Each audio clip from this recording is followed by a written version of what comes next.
بسم الله الرحمن الرحيم والفجر وليال عشر والشفع والوتر والليل إذا يسر هل في ذلك قسم لذي حجر ألم تر كيف فعل ربك بعاد إرم ذات العماد التي لم يخلق مثلها في البلاد وثمود الذين جابوا الصخر بالواد وفرعون ذي الأوتاد الذين طغوا في البلاد فأكثروا فيها الفساد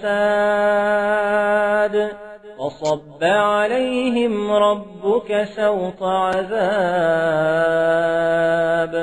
إن ربك لبالمرصاد فأما الإنسان إذا ما ابتلاه ربه فأكرمه ونعمه فيقول ربي أكرمن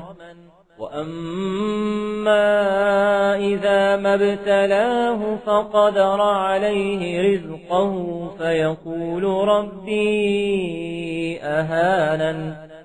كلا بل لا تكرمون اليتيم ولا تحاضون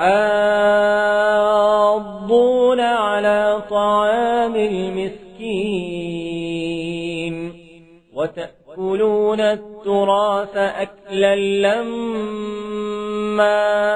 وتحبون المال حبا جما كلا إذا دكت الأرض دكا دكا وجاء ربك والملك صفا صفا وجيء يومئذ بجهنم يومئذ يتذكر الإنسان وأنى له الذكرى يقول يا ليتني قدمت لحياتي فيومئذ لا يعذب عذابه أحد ولا يوثق وثاقه أحد يا أيتها النفس المطمئنة ارجعي إلى ربك راضية مرضية فادخلي في عبادي وادخلي جنتي. الله العلي العظيم